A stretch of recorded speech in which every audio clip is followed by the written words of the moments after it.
오늘의 말씀은 디모데전서 3장의 말씀입니다. 하나님의 집에 대해서 묵상하도록 하겠습니다. 14절에서 바울은 내가 속히 네게 가기를 바라나 이것을 네게 쓰는 것은 하면서 이 편지를 쓴 이유에 대해서 15절에 말씀합니다. 너로 하여금 하나님의 집에서 어떻게 행하여야 할지를 알게 하려 하매니 이 집은 살아계신 하나님의 교회요 진리의 기둥과 터니라. 바울은 믿음의 아들 디모데가 에베소 교회인 하나님의 집에서 어떻게 행해야 하는지를 알게 하기 위해 이 편지를 썼습니다. 바울은 먼저 하나님의 집을 설명합니다. 신자는 교회가 어떤 곳인지를 잘 알아야 합니다. 교회는 하나님의 집은 살아계신 하나님의 교회이며 진리의 기둥과 터입니다. 교회를 교회되게 하는 것은 교회가 살아계신 하나님의 교회임을 받아들이고 교회가 진리의 기둥과 터임을 인정해야 주님의 몸된 교회가 됩니다. 교회는 예수 믿음으로 모인 사람들의 모임이며 하나님의 약속에 그 근거를 둔 구원의 공동체입니다. 예수 믿음으로 모인 사람들이 예배드리기 위해 모이는 교회는 당연히 하나님의 교회이며 당연히 진리의 기둥과 터가 되어야 합니다. 예수님께서 두세 사람이 내 이름으로 모인 곳에는 나도 그들 중에 있느니라 마태복음 18장 20절에 말씀하셨습니다. 고린도전서 3장 16절에 보면 예수 믿는 우리 속에 하나님의 성령이 계심으로 예수 믿는 우리는 하나님의 성전, 하나님이 임재해 계신 곳이라고 했습니다. 예수 믿는 우리 속에는 예수님이 계십니다.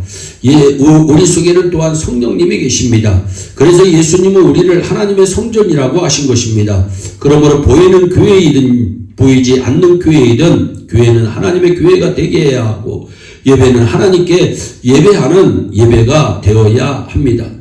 간혹 교회를 체육관처럼 카페로 복지관으로 또 어린이집으로 놀이터처럼 짓는 것도 있습니다. 물론 그럴 수도 있겠고 그럴 만한 이유도 있을 것입니다. 그러나 그 건물의 목적이 무엇인가를 보아야 교회인지 아닌지 구별할 수 있는 것입니다. 하나님께 드리는 예배보다 운동이, 예배보다 만남이, 예배보다 커피가, 예배보다 돕는 것이, 예배보다 어린이 교육과 놀이가 우선이라면 거기는 엄밀히 말해서 구별된 집, 하나님의 집, 성전, 교회는 아닌 것입니다. 모든 교회는 목회자의 목회 인용과 모이는 성도들의 신앙관에 따라 나름대로의 철학과 방향성을 가지고 움직여갑니다. 그렇더라도 어떤 교회이든지 교회라면 마땅히 추구해야 할 공통된 목표가 있습니다. 살아계신 하나님의 교회로서 살아계신 하나님께 바르게 예배하는 것입니다. 그러므로 교회는 예배를 위해 예배를 중심으로 모이고 하나님의 나라를 이 땅에 펼쳐나가는 교회가 되어야 합니다. 그것이 교회가 교회되게 하고 성도가 성도되게 하는 중요한 원리입니다. 그리고 교회를 교회되게 하기 위해서는 참된 진리인 하나님의 뜻, 하나님의 말씀, 하나님의 마음에 합한 생각과 행동들이 교회에 가득해야 합니다.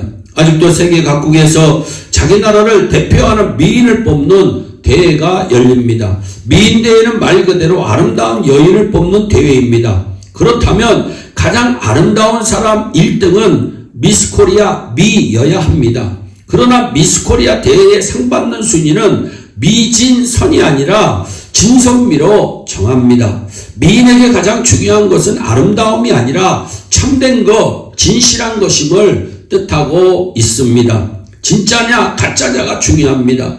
비슷한 것 같지만 끝이 다른 것이 이단입니다. 하나님의 말씀, 진리의 말씀을 선포하고 그 진리를 지키는 일이 교회의 사명입니다. 교회가 진리의 기둥과 터이기 때문입니다. 쌀밥에 약간의 보리라도 섞이면 우리는 쌀밥이라고 하지 아니하고 보리밥이라고 합니다. 쌀밥과 보리밥을 나누는 기준은 보리의 비율이 아닙니다. 보리가 들어갔느냐 안 들어갔느냐가 중요합니다. 쌀이 아무리 많아도 조금이라도 보리가 들어가면 그 밥은 보리밥이라고 호칭합니다.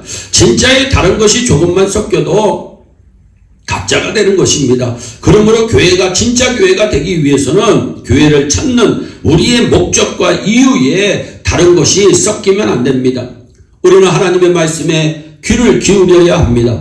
예수님 믿는 우리는 주인 되시는 하나님의 음성만 들어야 합니다. 사탄의 꼬임에 귀를 기울여서는 안 됩니다. 하나님의 말씀이 선포되는 강단의 권위를 존중하고 주인이신 하나님의 음성만 듣고 따라야 합니다. 왜냐하면 교회는 진리를 선포하고 가르치는 기둥과 터이기 때문입니다. 예수님께서 말씀하셨습니다. 내가 곧 길이요 진리요 생명이니 나로 말미암지 않고는 하나님께로 아버지께로 올 자가 없느니라. 요한복음 14장 6절의 말씀입니다. 예수님이 곧 진리입니다. 예수님이 아니고서는 하나님을 알 수도 만날 수도 없습니다. 예수 믿어야 구원받고 하나님 자녀되고 천국 백성 됩니다. 여기서 말하는 진리는 이것도 되고 저것도 되는 진리를 말하는 것이 아닙니다. 영어 성경에는 이 진리를 더 추로스라고 설명하고 있습니다. 정관사 더가 붙습니다. 바꿀 수 없는 것, 불변하는 것, 유일한 것을 말합니다. 진리는 하나입니다. 다른 것은 가짜입니다. 그러므로 진리의 기둥과 터인 교회는 진리이신 예수 그리스도로 가득해야 합니다. 예수 믿는 우리는 각자 예수 믿는 믿음에 최선을 다해야 합니다. 성경에 예수 믿는 우리가 하나님의 성전이라 했으니 가정에서 일터에서 교회에서 어디서든지 성전답게 하나님의 교회답게 성령님과 동행하는 사람답게 예수님 모신 사람답게 살아야 합니다. 우리 교회가 살아계신 하나님의 교회로 세워지고 우리들 한 사람 한 사람이 진리의 기둥과 터가 되어야 합니다. 그래야 세상을 변화시키는 빛과 소금으로 살아갈 수 있습니다. 어둡다고 탓하는 사람 많습니다. 탄식만 하지 말고 성령의 불을 붙여 빛을 발하여야 합니다. 나를 녹여서 불꽃을 태워야 합니다. 여러분 모두 성령의 불을 붙여 빛을 발하고 녹아져 맛을 내며 사는 주인공이 되시기를 주 예수 그리스도의 이름으로 축원합니다. 기도하겠습니다. 사랑의 하나님 아버지, 왜 하나님의 집은 진리와 기둥의 터이요 살아계신 하나님의 집이심을 성경은 말씀하고 있습니다. 주여 우리 교회가 살아계신 하나님의 집이 되게 하여 주시고 하나님의 말씀만 전하는 교회 되게 하시고 하나님의 음성만 듣는 축복의 교회가 될 수 있도록 주여 은혜를 베풀어 주시옵소서. 우리 마음속에 예수님으로 가득 차고 성령님으로 가득 차서 날마다 주님 안에서 승리하는 우리 예일의 온 성도들이 되게 하여 주옵소서. 감사하고 예수님의 이름으로 기도하옵나이다. 아멘. 오늘도 주 안에서 승리하는 복된 하루 되시기를 바랍니다. 감사합니다.